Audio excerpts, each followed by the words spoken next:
Bonjour à tous et bienvenue dans cette nouvelle vidéo. Alors, quand on lance son entreprise, quand on est indépendant, ça peut paraître assez simple. La création peut aller vite. Mais il y a 5 points sur lesquels on voudrait porter votre attention. La première, c'est choisir entre indépendant ou portage salarial.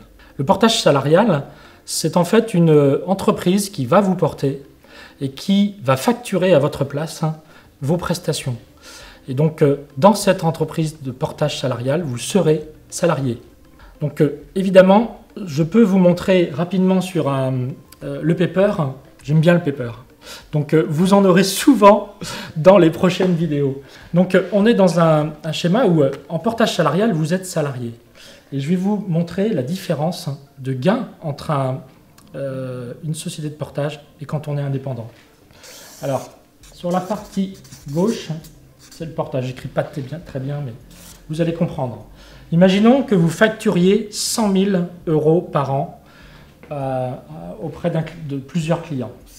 Donc, pour schématiser, je vais parler en CAE. 100 CAE.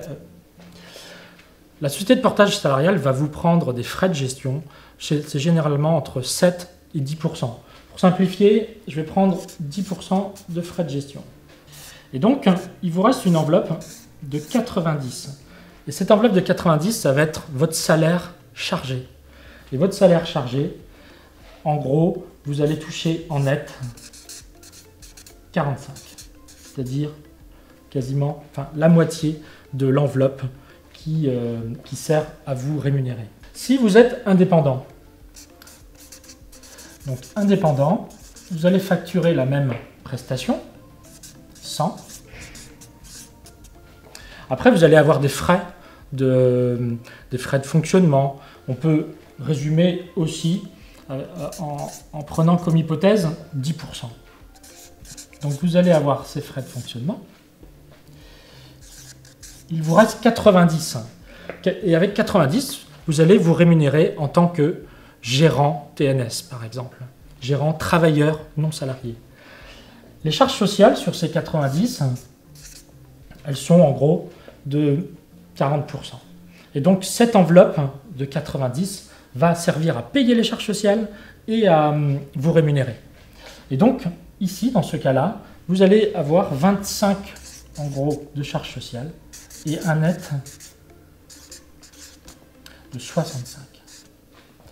Donc, vous voyez la différence? 45, 65.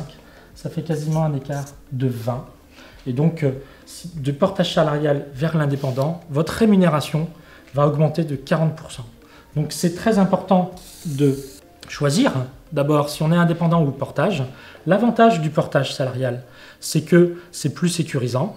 Vous avez un bulletin de salaire, vous cotisez à Pôle emploi. Et donc, si jamais vous avez une activité qui peut être difficile parfois, vous pouvez toucher Pôle emploi. Et on l'a vu pendant la période de confinement, avec la crise sanitaire, eh bien certains consultants qui étaient en portage salarial ont pu bénéficier du chômage partiel.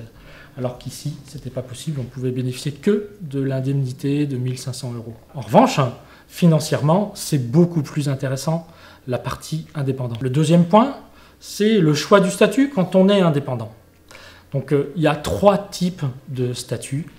Le premier, c'est... je vais faire un petit... le premier statut, c'est individuel.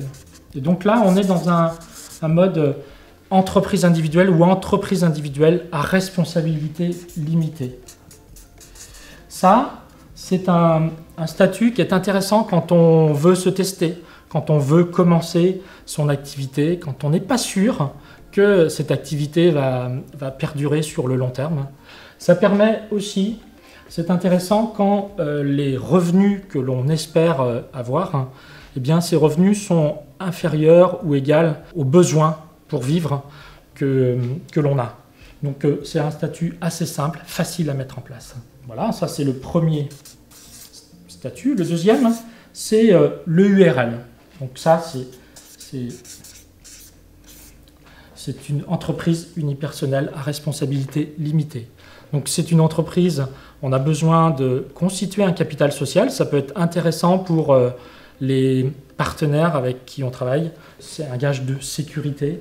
Ça permet aussi d'avoir des rémunérations de gérants qui ne sont pas trop coûteuses en charges sociales.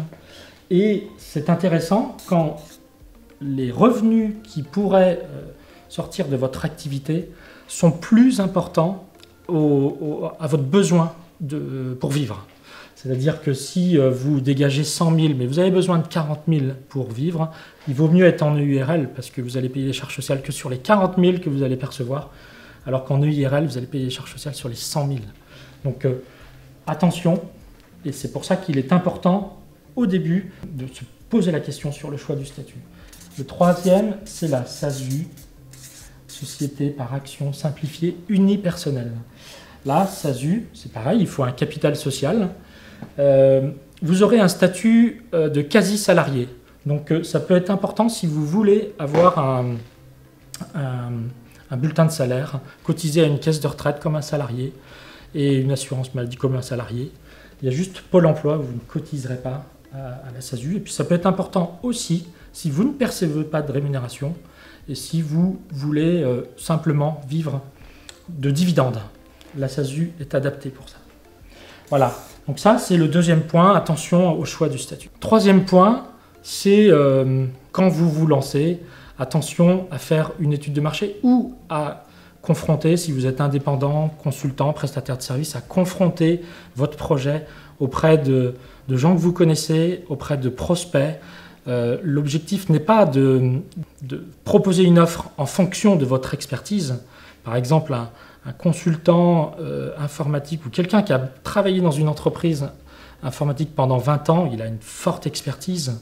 Et donc, son offre, il ne faut pas qu'il la constitue en fonction de son expertise, mais en fonction de ses clients et en fonction de ce qu'attendent ses clients. Donc, c'est très important. Ce n'est pas forcément une étude de marché, mais c'est insister sur les points et confronter son business par rapport aux futurs prospects qu'il va avoir. Quatrième point, c'est l'assurance responsabilité civile. Donc attention là aussi, parce que on a de nombreux, c'est comme rouler en voiture sans assurance, on a vraiment des risques parfois que certains créateurs ne mesurent pas. Si je reviens à mon consultant informatique, eh bien, imaginons qu'il travaille dans une entreprise, une grosse entreprise, et qu'il introduit un virus dans l'entreprise. Je ne parle pas du corona, hein, mais un vrai virus informatique. Eh bien, il peut avoir de gros problèmes et il peut être mis en responsabilité au regard de la perte d'exploitation qu'il pourrait y avoir. Donc attention, préparez bien et prenez une assurance responsabilité civile, c'est super important. Et puis enfin, le cinquième point, c'est le TJM, le taux journalier moyen. C'est le prix que vous allez facturer par jour. Donc c'est important de le déterminer en amont, en fonction de vos frais de fonctionnement, des charges que vous allez avoir. Vous allez déterminer, et puis des jours que vous imaginez facturer, vous allez déterminer un taux journalier moyen, un taux de facturation, et que vous allez confronter aussi au marché, parce que là aussi, évidemment qu'il y a des prix de marché selon les métiers, selon les expertises et les prestations. Donc voilà, ce TJM fera l'objet d'une vidéo un peu plus détaillée pour déterminer comment on peut le calculer de manière un peu plus précise. Voilà, c'est tout pour cette vidéo. À la prochaine.